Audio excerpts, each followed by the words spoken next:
So, Russ, welcome to the podcast. Thank you very much for joining today. Thanks, Tim. It's great to be here. Thanks for the. My pleasure. So, you're founder of a very successful supplement brand called Intelligent Labs. So, Yeah. probably a good starting point is just to give us a bit of background as to how Intelligent Labs began and sort of what sparked the idea of getting a science driven supplement company up and running. Well, it was a bit of an accident, really. My background's in IT. That's what Right. my entire career in the UK was. And I did that for 15 years, but I always wanted to do something else, be my own boss, live my own life, I guess. Mm-hmm. And worked myself to the bone doing a 9 to 5, and then I guess a 5 to 9, including weekends afterwards to try and get out of it. After a year of being in the UK in one of the most stressful times of my life, I became really sick. The doctors couldn't work it out over 12 months. I put it down to like stress of the job I was doing Mm. because they couldn't find out what was happening. So I quit my job, sold everything I owned, um, read a book called Life Changes Quick by Johnny FD, which described how he moved to a Muay Okay. Thai camp in Thailand.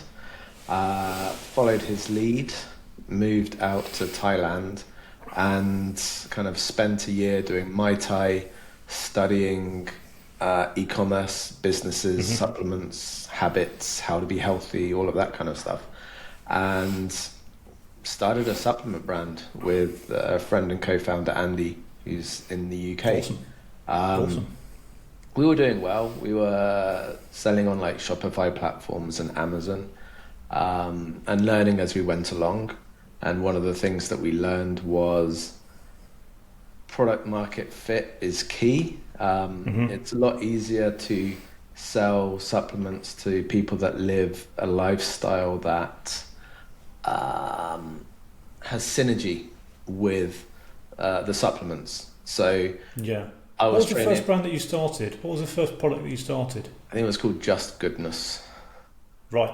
which was Okay. good. But I was in a Muay Thai camp, Olympic athletes, professional Mm-hmm. cage fighters. So we decided to launch an omega-3 product, which Right. they could take to help them train harder. And it became immediately successful. We were profitable within like the first 4 to 6 weeks, which was wild. Brilliant. And then I fell sick again with the same symptoms I had in the UK, but I went to the doctor in Thailand and they immediately diagnosed me with diabetes. Right. So that was like a huge revelation. As part of the story, we then did a marketing exercise where we rung up all of our customers. We phoned every single one we had. Hey, how old are you? What sports are you doing? What kind of athlete are you? How is our product helping you? And at the time, our website had like a huge bodybuilder on the front. We Right. were I remember that actually, I think, or something similar when we did initially started working with you. Yeah. yeah, I yeah. remember something like that. So, we were we thought we were a sports supplement brand, targeting all these MMA guys.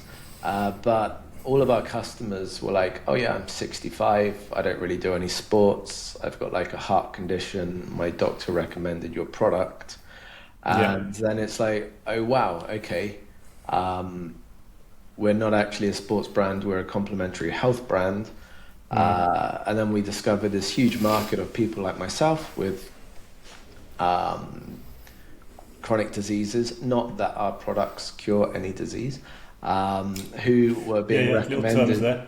yeah, who were being recommended our product by their doctors to help improve their quality of life along with their prescription and traditional medical care. Yeah. And we just kind of kept going. It was also at exactly the same time where two big events happened in the USA. Um, Walmart had to pull all of their vitamins off the shelf because Mm-hmm. they were all found to only contain filler and no actual vitamins. And Arnold Schwarzenegger got in trouble. The brand of protein powder he lent his name to was found to not contain any protein. So there were these two huge scandals. So we decided to try and do something different. and actually put vitamins in our vitamins. So yeah, because that was my next question as well, because building trust in the supplement industry is quite critical, isn't it? There have been lots of incidences of what you've described, so having brand trust is just paramount. How did you sort of go about that in the early days? Well, in order to, it's really difficult. So in order to solve that problem, we were one of the first brands, certainly on Amazon, to make our third-party lab tests available to the customers. So the customers could ask us, we would send our products to a lab whenever we manufacture them. They would test the products to make sure what's in the product should be in the product, and what's not supposed to be in the product isn't there. And we make those tests available to customers. Now, that essentially puts the burden of trust now on the labs, rather than us, which is its own story, because we ran an exercise with our manufacturers a few years ago, and we put vitamin D in bottles that were labeled vitamin C, and we sent them to about 5 or 6 big laboratories in the USA. And all of those laboratories came back fine, saying, yep, your products all have vitamin C in them. And only one picked out that we'd actually just been sending fake products to them. And the company that noticed and was honest about it was called Eurofins. And they're the same labs that probably do your blood work if you go to hospital. They're all over the world globally, and they test everything in every single niche. So not just supplements, but also blood work and stuff. So we now use them for all of our C of A's, and they're the most trustworthy organization we've found. Awesome. And so you're on Amazon and you've got an e-commerce store. So e-commerce store growth more difficult, I would imagine, than Amazon to some extent. So how did that kind of go in the early stages? I know it's running great now, but in the early stages, how tricky was it to get it off the ground? It's completely Pareto's law. Like 80% of our effort goes into managing our own e-commerce site, which brings in about 20% of the revenue, and 20% of the effort goes into managing Amazon, which kind of brings in 80%. So that's like, that might not be exact, but that's the theme across it. Like, we put a lot more work in to our own stuff. That's just been an interesting journey over the past 10 years. We started off with Shopify, and I've got like an SEO background, and 10 years ago, Shopify was not good at SEO at all. We have a little graph on Google Analytics that's basically just a straight line. And then I think late 2015, we moved to what we knew, which was WooCommerce. And then all of a sudden, all the SEO work we did, all the blog posts, backlinks, etc., boom. There's just we literally went from like no organic visitors a day, or maybe 10, to 100,000, 2,000, just pretty much overnight. But that was 10 years ago, and the landscape's changed. So I don't know if Shopify is better for SEO now. SEO is still a challenge, but we're trying more of the paid ads, direct to consumer, meta ads approach.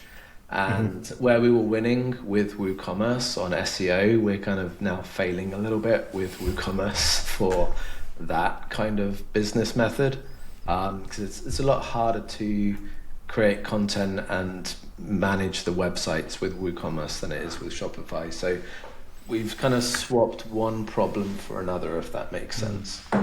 And in terms of limitations, so I hear a reasonable amount about it, that typical traditional sort of paid channels, they can be quite restrictive when it comes to selling supplements. So have you had quite a lot of stumbles and messing around with that as you've been through that journey? Yeah, so I've got a great marketing manager, Susanna, and one of her ongoing battles is to make sure that our landing pages are always compliant with Google's terms of service for Google paid ads, and of course Meta's terms of service. All of our products are registered in all the countries they need to be with marketing approval, so all of our content has to match those guidelines too. But it is an awkward niche. We're launching a new e-commerce platform and a new domain at the moment, and it's not just the marketing channels, it's also Stripe and the other payment providers. We have to prove to them that we're not selling dodgy stuff. And also, you probably have shipping problems, do you, as well, into different territories? Yeah, we're off to... I'm in Spain right now, and we're off to Estonia next week for a big conference, and we're shipping magnesium samples to the conference that won't be sold in the stores, but are legal to sell in Europe, that are all labelled appropriately. And yeah, the customs inspections, the delays... It is a difficult challenge, but that's kind of from a business perspective, that's our moat, because we've been doing it for 10 years and solved them all. But yeah, like we have a pretty large logistics team, given the size of the business, just to deal with those regulatory issues. Yeah. Tony, for example? Yeah, Tony. We've got one person dedicated to just regulatory stuff now as well, Eric. Wow, okay, amazing. Alien, yeah. Yeah, because the legislation will be different between the US, Canada, and your key European markets, which are UK, Spain, France, Italy, if I remember rightly. Yeah.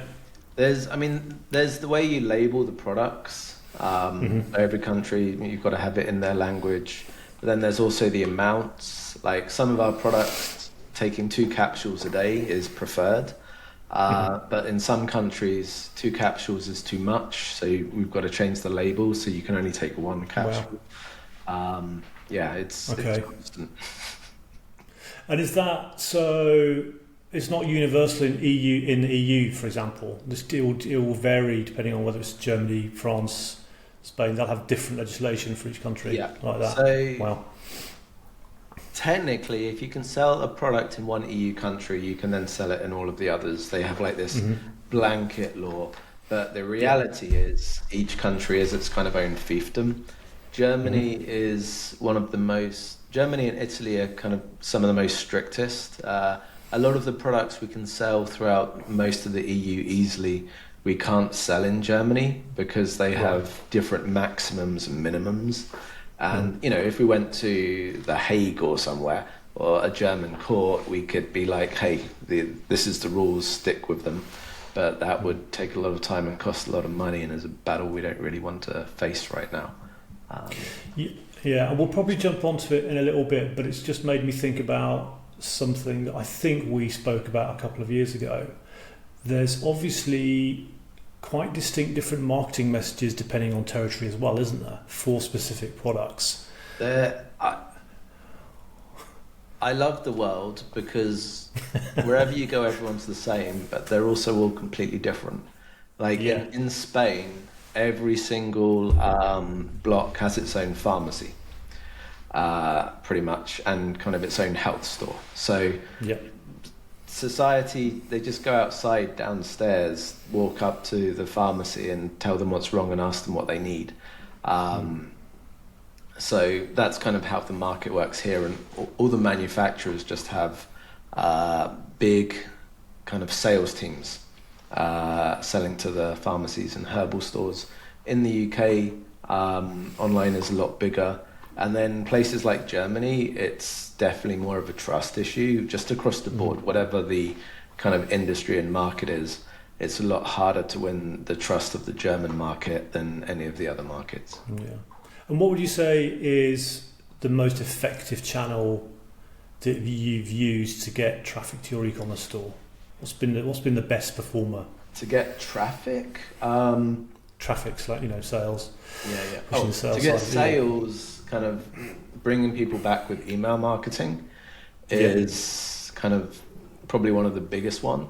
To get traffic, we get a lot of our most profitable traffic through SEO. That probably has a better margin than some of the paid traffic we get through meta ads.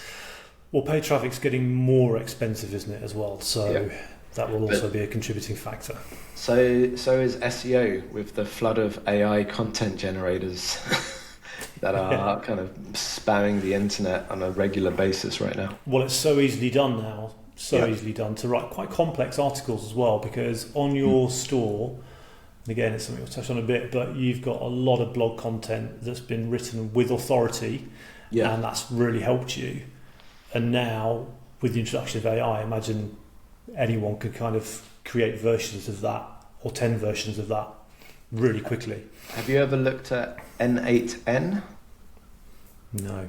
It's like a flow generator. So you configure boxes, and I was looking at that last week for content generation, and you can make a box that uses a bit of AI that, say, scrapes PubMed for science articles, and then that gets pumped into another box that goes through the articles and works out what they're about, I guess what their synopsis would be.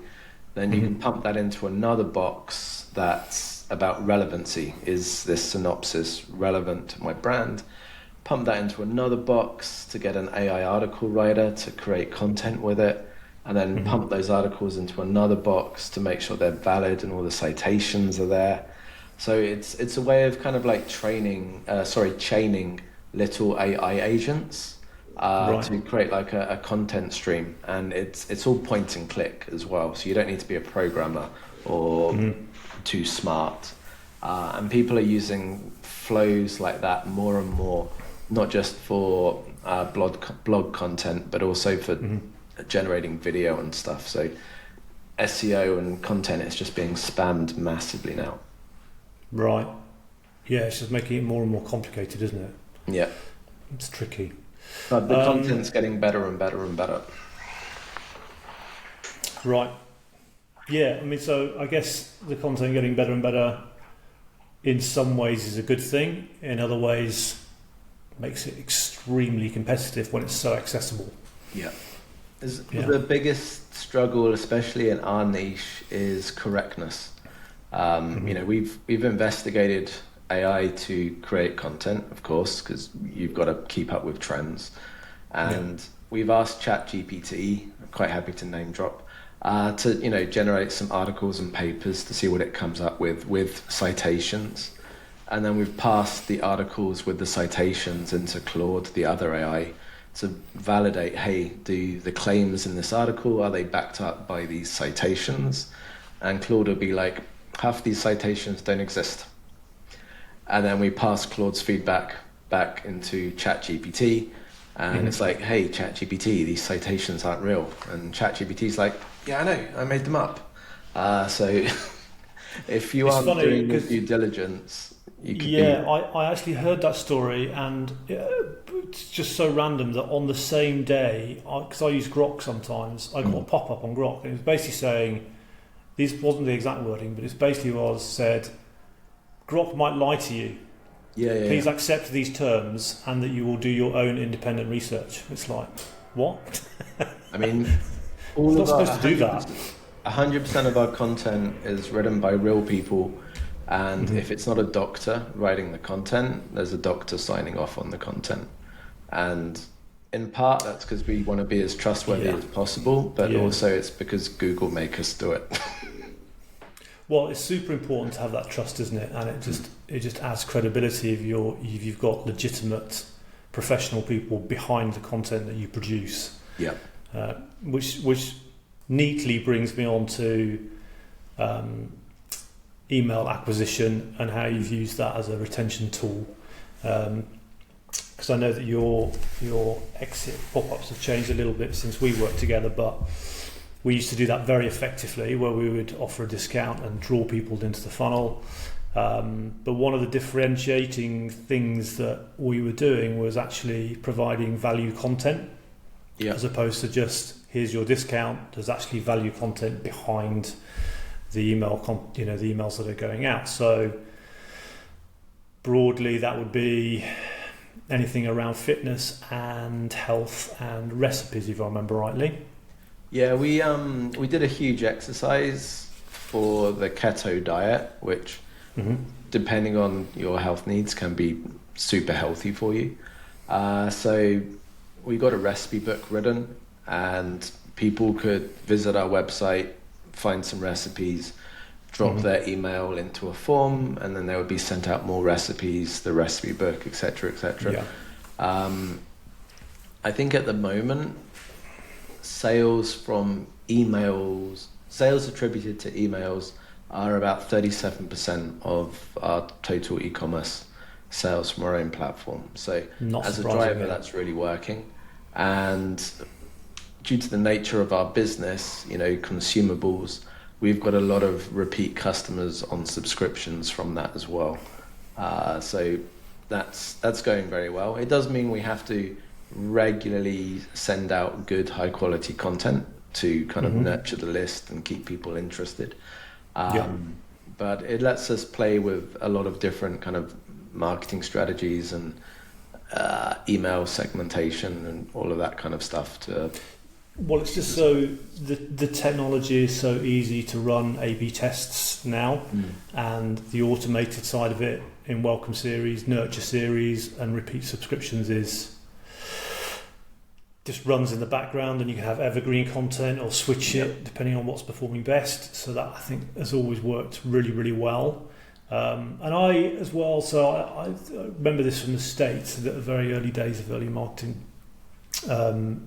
That concept of right-hand branding, which I think Intelligent Labs does really well. So you're providing this valuable content, and you're holding the consumer's hand, if you like, by basically helping them be healthy. So it's not just about the supplement. It's like there's diet and exercise around that as well to complement the products.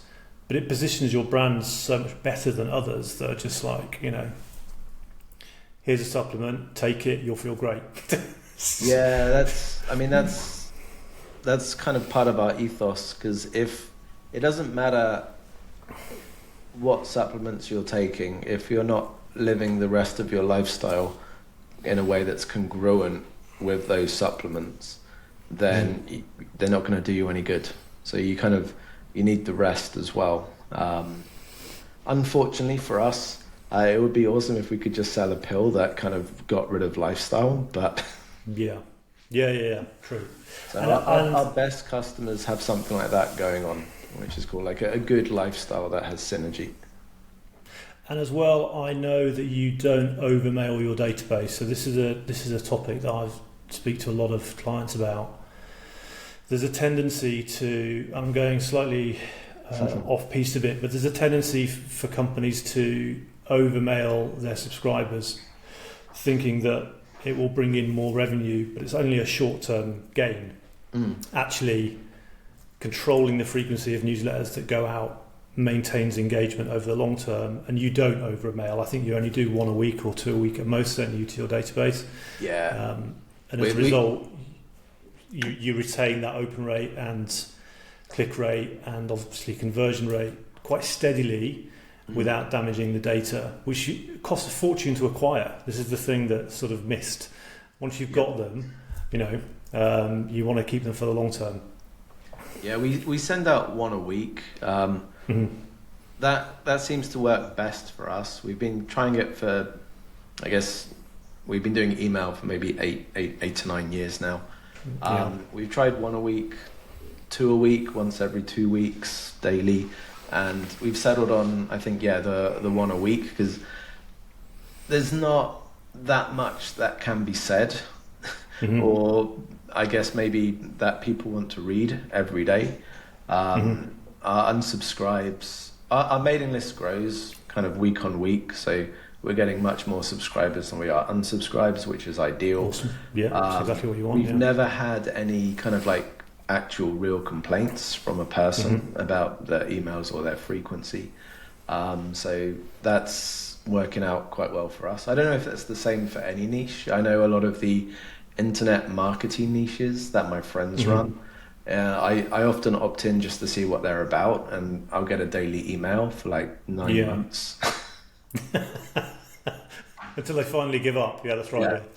No, and I think the only time where frequency increases is if you're doing an annual promotion that's very much expected by consumers. So Black Friday, for example, and Cyber Monday, consumers are at the point where they expect to receive not just one Black Friday email, but a reminder that Black Friday is happening. Yeah. And of course, on Cyber Monday, the sale still runs. So I think that's the only time where it kind of works, and you don't lose any. Your unsubscribe rates don't go up anymore, and if anything, it boosts your sales really effectively for a short period of time. But as long as you revert back to that standard frequency, then it's effective. Yeah, we will do exactly what you said, basically. Like, hey, Black Friday's coming. Hey, it's Black Friday. Hey, it's Cyber Monday. But we'll also highlight different deals and offers to kind of like make it a bit more fresh and tell them what's actually going on. So. And there's a good cross-sell opportunity for you as well, isn't there, with some of the emails that you send out? So there are complementary products in your portfolio that do work well. Yeah. And you've had success with that in the past? Yeah, well, I know you don't want to share KPIs too much, but I don't know all the numbers, but collagen's one of our best sellers. That works really well. And if you take that with vitamin C, which we also sell, they kind of work even better. So if anyone buys one, we always try and upsell the other, which that goes quite well together. So we do all that stuff. What also works for us is a lot of our customers will start a subscription to get the 5-10% off for starting a subscription, and then immediately cancel. So I think currently we have, out of all the subscriptions that have ever been made, we currently have 10% that are still active. So 90% of our product subscribers have cancelled over the last 10 years. I don't know what the industry average is there. But if anyone buys a single unit for like 30 days supply of vitamin C or something, or enters into a subscription and then cancels, because we know when we ship their last bottle, we know that they should run out after about 30 days.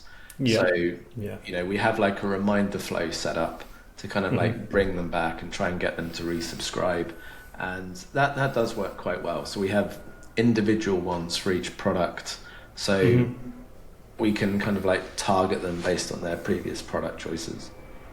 Yeah, brilliant. And again, automation in the background, very low labour, and just sort of, works to drive to increase that extra revenue for you and LTV. Is it, no, sorry, I lost my thought now for a minute. So I guess from an e-commerce store perspective, any other tips or guidance you would give to startups just starting out, putting you on the spot a bit with your experience? Focus on one market and really try and make it work, and then kind of scale. About 6 years ago, we built 34 different e-commerce platforms, one for like each of the different European countries, to offer native material. And it was a really awesome idea at the time, especially as we started to rank for terms in like Lithuania and Latvia, and kind of actually get sales there. But then the overhead of managing 34 websites, we had to do everything 34 times. Google Analytics broke, 34 fixes. New email integration, moving from MailChimp to Klaviyo, 34 integrations. So that, we should have thought about that before we did it. But that created 34 more times the amount of work that we kind of expected, I guess.